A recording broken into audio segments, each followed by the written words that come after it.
네, 반갑습니다. 더불어민주당의 이소영 의원입니다. 오늘 22대 국회 기후특위 설치를 재촉구하기 위해서 22대 국회에 총 8개 원내 정당이 모두 모여 이렇게 기자회견을 다시 하게 됐습니다. 먼저 오늘 참석하신 분들을 끝에서부터 소개해 드리겠습니다. 먼저 사회민주당 한창민 의원님 참석하셨고요. 더불어민주당의 김성환 의원님 참석하셨습니다. 조국혁신당의 차규근 의원님 참석하셨고요. 개혁신당의 천하람 의원님 참석하셨습니다. 그리고 국민의힘의 김상욱 의원님 참석하셨고요. 더불어민주당 박지혜 의원님 참석하셨습니다. 국민의힘의 김소희 의원님 참석하셨고요. 더불어민주당의 김정호 의원님 참석하셨습니다. 보시다시피 다양한 우리 원내 정당들의 의원님들이 오늘 함께 하고 계십니다. 지금 22대 국회에 많은 정쟁 이슈가 있지만 이 기후위기 대응만큼은 우리가 마음 모으고 힘 모아서 협치하고 성과를 내고자 하는 뜨거운 마음을 가지고 있습니다. 여러분들 기억하시겠지만 이번 22대 국회가 임기를 시작하기 전인 5월 중순에 8개 정당 당선인들이 모두 모여서 국회 기후특위 설치를 촉구하는 기자회견을 가진 바 있습니다. 그 기자회견이 영향을 미쳐서 당시 국회의장 후보들이 모두 기후특위 설치를 공약하셨고 또 두 교섭단체인 더불어민주당과 국민의힘의 총선 공약이 바로 기후특위 상설화이기도 했습니다. 그러나 4개월 반이 지난 지금까지도 국회 기후특위 설치는 이루어지지 않고 있습니다. 실질적 논의가 진행되지 않고 있습니다. 그래서 오늘 재촉구 드립니다. 지난 4개월 반이 지나는 동안 기후특위를 설치해야 될 필요성과 공감대는 몇 배로 더 커졌다고 생각합니다.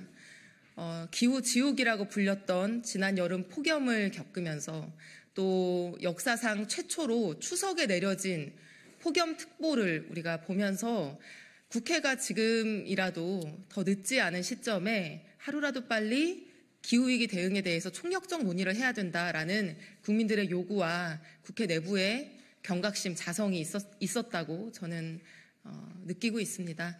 지금이라도 늦지 않았습니다. 올해 안에 상설 기후특위가 설치돼서 실질적인 주요 기후 법안에 대한 법안 심사권 그리고 기후위기 대응 기금에 대한 예결산 심의권 이 두 가지를 가지고 실질적인 기후특위가 출범할 수 있도록 노력하겠습니다. 여러분들도 많은 관심 부탁드립니다.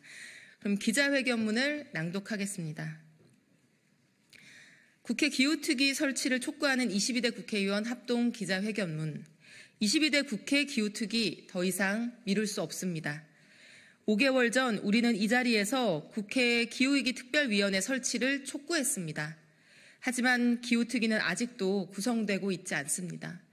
이에 오늘 같은 자리에서 국회가 국민께 약속한 기후위기 대응의 첫걸음을 다시 한번 촉구하고자 합니다.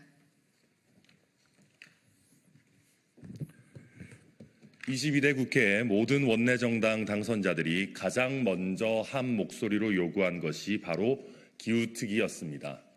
하지만 지난 5개월간 국회는 무엇을 했습니까? 기후위기 대응의 중요성은 말로만 되풀이될 뿐 실질적인 진전은 지지부진합니다. 그 사이 국민은 극심한 폭염을 겪었습니다.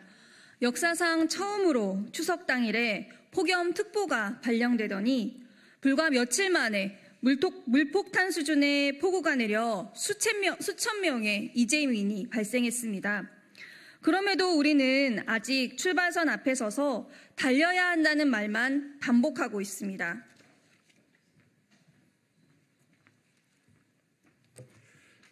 이대로 가면 2023년까지 온실가스 40% 감축 목표는 달성이 어려울 것입니다. 최근 발표된 2023년 국가 온실가스 잠정 배출량은 6억 2,420만 톤으로 2018년 대비 약 14% 감축에 그쳤습니다. 40% 목표의 절반도 오지 못한 것입니다. 여기에는 분명 입법권과 예산 예결산 심의권을 가진 국회의 책임이 있습니다. 헌법재판소가 기후소송에 대한 헌법 불합치 결정에서 기후위기 대응에 있어 국회의 미흡한 노력을 지적한 것은 국회 구성원 모두가 엄중하고 아프게 새겨야 합니다.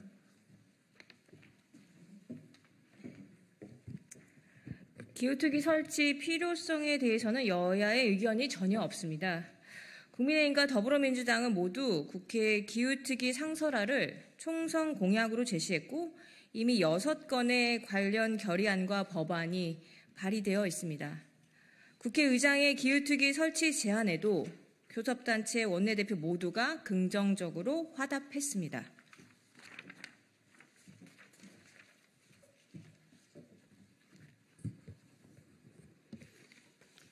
그러나 말만 무성하고 성과는 없는 기후특위가 아니라 기후대응 정책에 대해 제대로 수기하고 그 수기의 결과를 법률이나 예산으로 만들어낼 수 있는 제대로 된 기후특위를 만들어야 그 역할을 다할 수 있을 것입니다.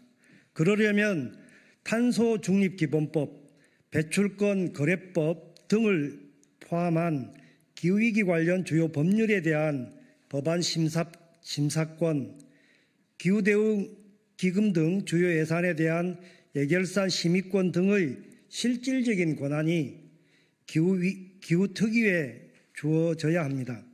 입법권과 예산권이 없다면 허울뿐인 위원회로 기록된 21대 국회 기후특위의 전철을 밟게 될 뿐입니다. 기후위기의 심각성은 숫자나 목표에 그치지 않습니다. 국민의 생명과 안전이 걸린 문제입니다. 국회가 기후위기의 심각성을 말로만 외치며 제 역할을 다하지 않는다면 어떤 일에 감히 국민의 신뢰를 바랄 수 있겠습니까? 이제 국회가 행동할 때입니다. 실질적 심의권을 가진 제대로 된 기후특위 설치, 이제는 더 이상 미룰 이유도 미룰 여유도 없습니다. 오늘 이 자리에 함께한 모두는 22대 국회가 국민과의 약속을 지키기 위해 말이 아닌 행동하는 기후위기 대응을 위해 국회에 기후특위를 설치할 것을 다시 한번 강력히 촉구합니다. 2024년 9월 27일 기후특위 설치를 촉구하는 22대 국회의원 일동. 네, 감사합니다. 질문이 있으시면 바깥에서 질의응답하도록 하겠습니다. 감사합니다.